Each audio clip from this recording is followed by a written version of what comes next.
നമ്മളായി വളരണം, മുസ്ലിങ്ങളായി വളരണം. മുസ്ലിങ്ങളായി നമ്മൾ വളരുമ്പോൾ എല്ലാവർക്കും നല്ല ആശ്വാസം കിട്ടും. മദ്യപാനം നമുക്ക് പാടില്ല, മയക്കുമരുന്ന് ഒരിക്കലും നമുക്ക് പാടില്ല. സൂറത്തു അൽ മാഇദയുടെ 90-ാമത്തെ വചനത്തിൽ ഇന്നമൽ ഖംറു വൽ മൈസിർ എന്നും പറഞ്ഞ് കൃത്യമായ രീതിയിൽ ലഹരി പദാർത്ഥങ്ങളെ പരിശുദ്ധ ഇസ്ലാം വിരോധിച്ചിട്ടുണ്ട്. ഹബീബായ റസൂൽ അത് വിശദീകരിച്ചു. കുല്ലു മുസ്കിരിൻ ഹറാം, ഏത് രീതിയിലുള്ള ലഹരി പദാർത്ഥവും ഹറാമാണ്. ജനുവരി ഫെബ്രുവരി 2 മാസങ്ങളിൽ മാത്രം 76 കൊലപാതകങ്ങളോളം നടന്ന നാടാണ് നമ്മുടേത്. അതിൽ പകുതിയിലേറെയും മയക്കുമരുന്നിൻ്റെ സ്വാധീനത്തിലായിരുന്നു. ഒരു വിശ്വാസിയും ഒരു മനുഷ്യനും മയക്കുമരുന്ന് ഉപയോഗിക്കാൻ പാടില്ല. മുസ്ലിം സൊസൈറ്റിയിൽ ഒരിക്കലും അത് പാടില്ല. എന്തുകൊണ്ട്? ഇത്തരം മാരകമായ ലഹരി വസ്തുക്കളെല്ലാം ഉപയോഗിക്കുന്നത് കഠിനമായി നിരോധിച്ച ആദർശമാണ് നമ്മുടേത്. ഇതറിയണമെങ്കിൽ നമുക്ക് വിദ്യാഭ്യാസം വേണം. മാതാവ് ആരാണെന്ന് പഠിക്കണമെങ്കിൽ നമുക്ക് വിദ്യാഭ്യാസം വേണം. പൊതു വിദ്യാഭ്യാസത്തിൽ പരമാവധി നമുക്ക് എത്താവുന്നിടത്തൊക്കെ എത്തൽ ഈ കാലത്ത് പ്രത്യേകിച്ചും നിർബന്ധമാണ്. അതുകൊണ്ടാണ് വലിയ വലിയ ഉസ്താദുമാരുടെ നേതൃത്വത്തിൽ എഞ്ചിനീയറിംഗ് കോളേജ് നടക്കുന്നത്, മെഡിക്കൽ വിദ്യാഭ്യാസ സ്ഥാപനങ്ങൾ നടക്കുന്നത്, അതിലേറെ വലിയ സ്ഥാപനങ്ങളൊക്കെ നടത്തുന്നത്. അതോടൊപ്പം ആത്മീയമായ വിദ്യാഭ്യാസവും നമ്മുടെ മക്കൾക്കുണ്ടാവണം. നേരത്തെ ഞാൻ പലവട്ടം സൂചിപ്പിച്ചതുപോലെ പഠിക്കുന്ന കാര്യങ്ങൾ പ്രയോഗവൽക്കരിക്കാനുള്ള സാഹചര്യം നമ്മുടെ വീട്ടിലുണ്ടാവണം. സിനിമയുടെ അനർത്ഥങ്ങളെക്കുറിച്ച് ഉസ്താദ് പറഞ്ഞു കൊടുത്ത് ആവേശഭരിതയായി വീട്ടിലേക്ക് വരുന്ന ഒരു പെൺകുട്ടിയുടെ മുന്നിൽ വലിയ സ്ക്രീനിൽ കുടുംബം ഒന്നിച്ചിരുന്ന് സിനിമ കാണുകയാണെങ്കിൽ ആ ഒരു സ്വഭാവത്തിൽ നിന്ന് മാറാൻ ആ കുട്ടിക്ക് ഒരിക്കലും കഴിയില്ല. അവളുടെ മനസ്സിൽ വല്ലാത്ത സംഘർഷം വരുന്നു. ഉസ്താദിനെ അവൾക്ക് ഇഷ്ടമാണ്, ഉസ്താദ് പറഞ്ഞ കാര്യങ്ങൾ അവർക്ക് വിശ്വാസമാണ്. സിനിമ ഉണ്ടാകുന്ന അനർത്ഥങ്ങളൊന്നും പറയേണ്ട ഒരു വേദിയല്ല ഇത്. വേണമെങ്കിൽ നിങ്ങളൊക്കെ ഒന്ന് സെർച്ച് നോക്കിയാൽ കാണാൻ പറ്റും. ആണും പെണ്ണും ഒന്നിച്ചിരുന്ന് സിനിമ കാണുമ്പോൾ, മാതാവും പിതാവും മക്കളും ഒന്നിച്ചിരുന്ന് സിനിമ കാണുമ്പോൾ അവരുടെ ഇടയിലുള്ള പ്രത്യേകമായ ചില മറകൾ പൊളിഞ്ഞു പോകുന്നു. അങ്ങനെയാണ് സഹോദരന്മാരാൽ ഗർഭിണികളാകുന്നത്. അങ്ങനെയാണ് സ്വന്തം മകൻ്റെ സന്താനത്തെ പേറാൻ പല മാതാക്കളും നിർബന്ധിതരാകുന്നത്. അങ്ങനെയാണ് പലരും ആത്മഹത്യയിലേക്ക് എത്തുന്നത്. അങ്ങനെയാണ് പലരും മയക്കുമരുന്ന് ശീലിക്കുന്നത്. അങ്ങനെയാണ് പല വയലൻസും കേരളത്തിൽ നടപ്പിലാകുന്നത്. കുറേ അടിയും കൊല്ലലും നടന്നപ്പോൾ ആ വിധത്തിൽ തന്നെ പൊതുസമൂഹം ചർച്ച ചെയ്തു. ഈ കാര്യം ചർച്ച ചെയ്തു. പാവപ്പെട്ട മക്കളുടെ മനസ്സ് മലിനമാക്കുന്നു. എന്തു വന്നാലും കൊല ചെയ്യണമെന്നവരെ പ്രേരിപ്പിച്ചു കൊണ്ടേയിരിക്കുന്നു. കൊല ചെയ്താൽ എങ്ങനെയാണ് പോലീസിൻ്റെ പിടിയിൽപ്പെടാതെ ജയിലിനകത്ത് പോവാതെ രക്ഷപ്പെടേണ്ടതെന്ന് പല സിനിമകളും വിസ്തരിച്ച് സമൂഹത്തെ പഠിപ്പിച്ചുകൊണ്ടിരിക്കുന്നു. ഈ ഒരു അധർമ്മം പാടില്ലെന്ന് ഉസ്താദ് കൃത്യമായി ക്ലാസ് എടുക്കുന്നു സങ്കല്പിക്കുക. അതിൽ നിന്ന് ബോധം കൊണ്ട് വീട്ടിലേക്ക് പോകുന്ന ഓരോ വിദ്യാർത്ഥിയും ദീനീപരമായി ജീവിക്കണമെന്ന് തീരുമാനം എടുക്കുന്നുണ്ട്. പക്ഷേ വീട്ടിലെത്തുന്നതോടുകൂടെ എല്ലാം തകർന്നു തരിപ്പണാവുന്നു. എങ്ങനെയാണ് വസ്ത്രമെന്ന് ഉസ്താദ് കൃത്യമായി പഠിപ്പിച്ചു കൊടുക്കുന്നു. ആ പ്രതിജ്ഞ എടുത്ത് വീട്ടിലേക്ക് പോകുന്ന കുട്ടിക്ക് ഉമ്മ അവളുടെ പർദ്ദൊക്കെ വലിച്ചെറിഞ്ഞിട്ട് സ്ലീവ്ലെസ് ടീഷർട്ട് ഇട്ട് കൊടുക്കുന്നു, ഒരു ചെറിയ ട്രൗസർ ഇട്ട് കൊടുക്കുന്നു. അത് അവിടെ ഇവിടെയൊക്കെ കീറിപ്പറഞ്ഞാൽ വളരെ വിശേഷമായി. കാരണം ഉമ്മാൻ്റെ LKG കാലത്ത് പഠിച്ച ആളുകളുടെ ഗ്രൂപ്പ് യോഗം നടക്കുന്നുണ്ട്. അങ്ങോട്ട് പോകുമ്പോൾ ഇത്തിരിയൊക്കെ ഒരു ഉഷാറിൽ മോളെ കൊണ്ടുപോകണമെന്ന് ഉമ്മ തീരുമാനിക്കുന്നു. 13-14 വയസ്സായ കുട്ടികൾ പോലും അവറത്ത് മറക്കാതെ പുറത്തിറങ്ങുന്നു. പിന്നെ മദ്രസ വിദ്യാഭ്യാസം കുറേ കാലം കൊടുത്തിട്ട് എന്തേ കാര്യം എന്ന് പറഞ്ഞിട്ട് എന്തെങ്കിലും ഗുണം കിട്ടുമോ? ഉസ്താദ്മാരെ അപഹസിച്ചിട്ട്, ഈ ഉസ്താദ്മാരെ കൊണ്ട് എന്താ കാര്യം എന്ന് പറഞ്ഞിട്ട്, അവർക്ക് ശമ്പളം കൊടുത്തിട്ട് എന്തുണ്ട് ഗുണം എന്ന് പറഞ്ഞിട്ട് ഒരു കാര്യം ഉണ്ടാവില്ല. മദ്രസയിൽ പഠിക്കുന്ന കാര്യങ്ങൾ കൃത്യമായി മക്കളിൽ പരിശീലിപ്പിക്കാനുള്ള സംവിധാനം നമ്മുടെ വീടങ്ങളിൽ ഉണ്ടാവണം. വളരെ ഗൗരവത്തിലാണ് ഞാൻ അത് പറയണത്. ഈ സദസ്സിൽ എത്ര പേരുണ്ടാവും മദ്രസ് നിർത്തിയ കുട്ടിയെ ദിവസം ഇത്തിരി ഖുർആൻ ഓതിപ്പിക്കുന്നവർ? നമ്മുടെ മകൻ ഖുർആൻ ഓതുന്നതിൻ്റെ ഉഷാറ് കണ്ടിട്ട് കോരിത്തരിച്ചവരൊക്കെ സദസ്സിലുണ്ടാവും. എന്ന് റബീഉൽ അവ്വലിൻ്റെ വലിയ പരിപാടിയിലൊക്കെ നമ്മുടെ മോനായിരിക്കും ആദ്യം ഖുർആൻ ഓതുന്നത്. ഭയങ്കര ഉഷാർ. ആ കുട്ടി മദ്രസ നിർത്തി ഒരു 6 മാസം കഴിഞ്ഞിട്ടൊന്ന് ഖുർആൻ ഓതിപ്പിക്കൂ നിങ്ങൾ. 2 അക്ഷരം കൂട്ടി മൊഴിയാൻ പോലും അവൻ കഷ്ടപ്പെടും. എന്തുകൊണ്ടാണ് സംഭവിക്കുന്നത്? മദ്രസകൾ എന്നൊക്കെ പറഞ്ഞാൽ ഒന്നിച്ചൊരു ഹാളായിരിക്കും. ക്ലാസ് ഡിവൈഡ് ചെയ്യാൻ വേണ്ടിയിട്ട് ചെറിയ വല്ല ഷാളോ മറ്റോ തൂക്കിയിട്ടുണ്ടാകും. അങ്ങ് തലക്കുന്ന നല്ലൊരു ഒച്ചയുള്ള ഉസ്താദ് ക്ലാസ് എടുത്താൽ അവിടെ കേൾക്കും. ഈ കുട്ടികളൊക്കെ അത് ശ്രദ്ധിക്കും. ഇതിനിടയിൽ കഷ്ടപ്പെട്ട് അധ്വാനിച്ച് മദ്രസ വിടുമ്പോഴേക്ക് ബ്ലഡ് ചോദിച്ച് തുടങ്ങുന്നവരാണ് ഈ മദ്രസ ഉസ്താദുമാർ. നമ്മളത് മനസ്സിലാക്കണം. അങ്ങനെ എവിടെയാണ് ഷായുടെ മഖ്റജ്, എവിടെയാണ് ഐനിൻ്റെ മഖ്റജ്, എവിടുന്നാണ് ലാമ് പറയേണ്ടത്, അള്ളാഹ് എങ്ങനെ പറയേണ്ടത് എന്നൊക്കെ പഠിപ്പിക്കാൻ അവർ വല്ലാതെ കഷ്ടപ്പെടുന്നുണ്ട്. എന്നിട്ട് മദ്രസയുടെ വിടുന്നതോടുകൂടെ അത് സമ്പൂർണമായി നമ്മുടെ നേതൃത്വത്തിൽ ഇല്ലാതെയാക്കുക എന്ന് പറഞ്ഞാൽ ഈ പാവപ്പെട്ട അധ്യാപകരോട് ചെയ്യുന്ന വലിയ ക്രൂരതയല്ലേ? ഈ കുട്ടിയുടെ ഭാവിയോട് ചെയ്യുന്ന വലിയ അതിക്രമല്ലേ?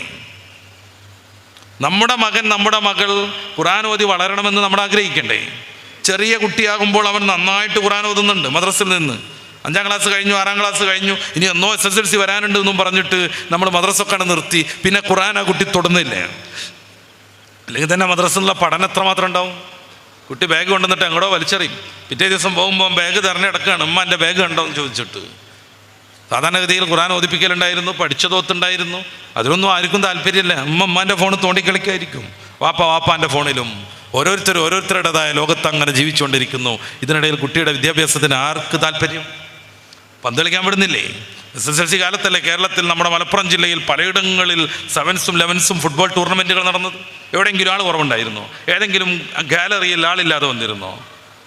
ഈ കുട്ടിയെ പന്ത് കളിക്ക് പറഞ്ഞയക്കുന്ന അതേ പിതാവാണ് 7ാം ക്ലാസ് ആയപ്പോഴേക്കിന് SSLC വരുന്നുണ്ടെന്ന് പറഞ്ഞിട്ട് മദ്രസ നിർത്തിയത്. SSLC വരുന്നുണ്ടെന്ന് പറഞ്ഞിട്ട് ഈ 7 മുതൽ 7ഉം 8ഉം 9ഉം 10ഉം ഒക്കെ ഈ കുട്ടി ഫുൾ ടൈം SSLCക്ക് പഠിക്കായിരുന്നു. ഇല്ല, അവൻ കുറേ മണിക്കൂറുകൾ ഗെയിം കളിച്ചു, കുറേ മണിക്കൂർ സിനിമ കണ്ടു, കുറേ മണിക്കൂർ കൂട്ടുകാരോടൊപ്പം ചുറ്റിക്കറങ്ങി, കുറേ മണിക്കൂറുകൾ അവൻ വിരുന്നുപോയി, കുറേ മണിക്കൂർ അവൻ പന്ത് കളിച്ചു. ഇതിനൊന്നും SSLC ബാധിച്ചിട്ടില്ല. 1 മണിക്കൂർ മാത്രം ഉസ്താദിൻ്റെ മുമ്പിൽ ഇരുന്നിട്ട് ദീന് പഠിക്കുന്നതിന് SSLC ഭീഷണിപ്പെടുത്തി നമ്മൾ കുട്ടിയെ നിർത്തി ഇല്ലേ? SSLC എന്ന് പറഞ്ഞ് ഭീഷണിപ്പെടുത്തി കുട്ടിയെ നിർത്തിയില്ലേ? പന്തളിക്ക് ആരെങ്കിലും പോകാതിരുന്നോ? ഏതെങ്കിലും ഗാലറി ശൂന്യമായി കിടന്നോ? ആളില്ലാത്തത് കൊണ്ട് ഏതെങ്കിലും പന്തളിക്കാർക്ക് അവരുടെ ഏർപ്പാട് നഷ്ടമായോ? ഇല്ല. തെക്ക് ഭാഗത്തൊക്കെ ഉദ്യോഗസ്ഥന്മാർ ലീവ് എടുത്തിട്ട് മക്കളെ പഠിപ്പിക്കാൻ വേണ്ടി ഒരുങ്ങിയിരിക്കുന്ന SSLC കാലത്ത് പോലും അതിനിടയ്ക്ക് മദ്രസിലെ പൊതുപരീക്ഷയൊക്കെ അങ്ങോട്ട് സിമ്പിളായി കഴിഞ്ഞു പോയി. അതിനിടയ്ക്ക് മദ്രസിലെ പൊതുപരീക്ഷയൊക്കെ അങ്ങോട്ട് പോയി. അതാരും ശ്രദ്ധിച്ചില്ല. മദ്രസല്ലേ എന്നാണ് പലപ്പോഴും ഉമ്മാരുടെ വാക്കുപോലും അങ്ങനെ. അത് ശരി, ഇന്ന് സ്കൂളില്ല, നാളെ സ്കൂളില്ല, എന്നാൽ നമുക്ക് വിരുന്ന് പോകാമെന്ന് പറയുമ്പോൾ ആ കുട്ടി അറിയപ്പോൾ നാളെ മദ്രസയില്ലേ? മദ്രസ അല്ലേ എന്ന് പറയുമ്പോൾ അത്രക്ക മതി എന്നുള്ള അർത്ഥം. അതത്രക്ക മതി. ഏതെങ്കിലും ഒരു ഗാലറിയിൽ ആളില്ലാതെ വന്നോ? അതോ ആള് കൂടിയിട്ട് പന്ത് കളിക്കാർക്ക് വേണ്ടിയിട്ട ലെയിനിൻ്റെ വരെയും ആളുകൾ സഹകരിച്ച് വളരെ വിഷമിച്ച് 1.5-2 മണിക്കൂർ കണ്ടോ പന്തളി? അതിലെത്ര SSLC കുട്ടികളുണ്ടായി? അന്ന് രാത്രി എന്തെങ്കിലും പഠിക്കാൻ പറ്റുമോ അവർക്ക്? പന്തളി 8 മണിക്ക് കിടക്കുകയാണെങ്കിൽ അതുവരെ ഹാങ് ഓവറിലായിരിക്കും. പന്തളി കഴിഞ്ഞ് വരുമ്പോഴേക്ക് ഏകദേശം ഉറക്കം തൂങ്ങിയിട്ടുണ്ടാകും. വല്ലതും പഠിച്ചോ? രാവിലെ പഠിച്ചോ? ഒന്നും ഉണ്ടായില്ല. അതൊന്നുമല്ല നമ്മുടെ പ്രധാനപ്പെട്ട ശ്രദ്ധ. ഈ രീതിയിലുള്ള ഒരു ലിബറൽ ചിന്തയിലേക്ക് നമ്മൾ മാറരുത്. അഴകുഴമ്പൻ ജീവിതാവരുത്. ഉദ്ഖുലൂ ഫിസ്സിൽമി കാഫ, സമ്പൂർണ്ണമായി പരിശുദ്ധ ഇസ്ലാമിലേക്ക് കടന്നു വരിക. അങ്ങനെ വന്നാൽ സമാധാനം ഉണ്ടാകും, ശാന്തി ഉണ്ടാകും, മനഃശക്തി ഉണ്ടാകും. ആത്മഹത്യ വളരെ വളരെ കുറഞ്ഞു പോകും, തീരെ ഇല്ലാതെയായി മാറും. സിബി മാത്യു എന്ന് പറയുന്ന മുൻ പോലീസ് ഓഫീസർ മലയാളികൾ ഇങ്ങനെ മരിക്കണമോ എന്ന് പറഞ്ഞ് ആത്മഹത്യയെക്കുറിച്ചൊരു പുസ്തകം ഇറക്കിയിട്ടുണ്ട്. കോട്ടയം DC ആണത് പ്രസിദ്ധീകരിച്ചത്. അദ്ദേഹം പറയുന്നുണ്ട്, ഇത്തിരിയൊക്കെ മതം പാലിക്കുന്നത് കൊണ്ട് മലപ്പുറം ജില്ലയിൽ വളരെ കുറവാണ് ആത്മഹത്യ എന്ന്. ഇത്തിരിയൊക്കെ മതം പാലിക്കുന്നത് കൊണ്ട്. അപ്പോൾ നേരാവണ്ണം മതം പാലിച്ചാൽ ആത്മഹത്യ ഒരിക്കലും നടക്കാത്ത വിധം നമ്മുടെ കുടുംബം സുരക്ഷിതമാകും. സ്ത്രീകൾ സുരക്ഷിതരാകും. എതിർപ്പാണല്ലോ അവരവർത്ത് മറച്ച് പുറത്തിറങ്ങുന്നതിനെ കുറിച്ച്. അഴിക്ക് മോളെ നിന്റെ ഡ്രസ്സ് എന്നാണ്. നിനക്ക് വേണ്ടി ഹൂറന്മാരൊന്നും സ്വർഗത്ത് കാത്തിരിക്കണില്ല എന്നാണ് കവിത വരുന്നത്. നമ്മുടെ കേരളത്തിലെ പ്രസിദ്ധമായ ഒരു കോളേജിലെ വാർഷിക മാഗസിനിൽ വന്ന കവിതയുടെ ആശയാണ് ഞാൻ പറഞ്ഞത്. എന്തിനാ മോളെ ഇങ്ങനെ ഹൂറന്മാരൊന്നും കാത്തിരിക്കാത്ത സ്വർഗത്തിന് വേണ്ടി നിന്റെ ശരീരം മൂടിപ്പൊതച്ച് കൊണ്ടെടുക്കുന്നത്, ചാക്കിൽ കെട്ടി കൊണ്ടെടുക്കുന്നു എന്നാണ്. അഴിച്ചോളൂ നിന്റെ ആ സാധനങ്ങളൊക്കെ, ഇതേ ഞങ്ങളിങ്ങനെ ഉദ്ധരിച്ച് നിൽക്കുന്നു എന്നാണ് കവി പറയുന്നത്. ക്യാമ്പസിൽ ഇത് ഇഷ്ടം പോലെ ഉദ്ധരിച്ച് അങ്ങോട്ടും ഇങ്ങോട്ടും പൊറുതികെട്ട് നടന്നുകൊണ്ടിരിക്കുന്നു. അഴിക്കൂ നീ നിന്റെ ഡ്രസ്സ് എന്നാണ് പറഞ്ഞുകൊണ്ടിരിക്കുന്നത്. അപ്പോൾ ഇസ്ലാമിക സംസ്കാരത്തെ എങ്ങനെയെങ്കിലുമൊക്കെ മാനം കെടുത്താൻ പലരും ഉണ്ടാകും.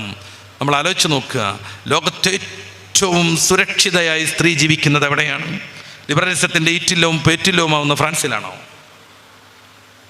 4,80,00,000 ജാരസന്താനങ്ങൾ പൊറുതിമുട്ടി ജീവിക്കുന്ന ഫാദർലെസ് അമേരിക്ക പോലെയുള്ള പുസ്തകങ്ങൾക്ക് പശ്ചാത്തലമായ അമേരിക്കയിലാണോ? 25% അമ്മമാരാകുന്ന യുവതികൾക്ക് സ്വന്തം മക്കളുടെ പിതാവ് ആരാണെന്നറിയാത്ത ലണ്ടനിലാണോ? വേൾഡ് ഹാപ്പിനെസ് ഇൻഡെക്സിൽ എല്ലാ കൊല്ലവും മുന്നിൽ നിൽക്കുന്ന സ്കാൻഡിനേവിയൻ നാടുകളിലാണോ? സ്വീഡനിലാണോ? ഡെൻമാർക്കിലാണോ? നോർവേയിലാണോ? സ്ത്രീ ഏറ്റവും സുരക്ഷിത എവിടെയാണ്? ഫ്രാൻസാണ് ലിബറലിസം കണ്ടുപിടിച്ചത്. ആ ഫ്രാൻസിൽ 95% സ്ത്രീകളും ഏതെങ്കിലും രീതിയിൽ സെക്സ് ഹറാസ്മെന്റിന് വിധേയരാണെന്ന് പഠനം വരുന്നു. തൊണ്ടലും തൊടലും, ഹഗ്ഗും മഗ്ഗും, കിസ്സും റേപ്പും അടക്കം. എവിടെയാണ് പെണ്ണുങ്ങൾ ഏറ്റവും സുരക്ഷിതരാവുന്നത്? ഏറ്റവും പുതിയ കണക്ക് വന്നു. കാലങ്ങളായി സ്ത്രീ ഏറ്റവും സുരക്ഷിത എവിടെയാണ്? ഹബീബായ റസൂലിൻ്റെ മദീന ഷരീഫിൽ. മൂടിയാ നടക്കുന്നത് പെണ്ണുങ്ങളും ആണുങ്ങളും വരാത്തത് കൊണ്ടാണോ? അല്ല, ഡെയിലി 10-20 ലക്ഷം സ്ത്രീകളും ആണുങ്ങളും അവിടെ എത്തുന്നു. എന്നിട്ട് സ്ത്രീ ഏറ്റവും സുരക്ഷിത അള്ളാഹുവിൻ്റെ റസൂലിൻ്റെ മദീന ഷരീഫിലാണ്. അവിടെ നിന്ന് പറഞ്ഞ പ്രസിദ്ധമായൊരു വചനമുണ്ട്. യമനിൻ്റെ തലസ്ഥാനമാകുന്ന സൻആ മുതൽ നമ്മുടെ മദീന വരെയും ഹിംസ്ര ജന്തുക്കളെ മാത്രം ഭയപ്പെട്ട് ഒരു സ്ത്രീക്ക് യാത്ര ചെയ്യാൻ പറ്റുന്ന അവസരം വരുമ്പോഴേ എൻ്റെ ദൗത്യം പൂർത്തിയാകുള്ളൂ എന്ന്.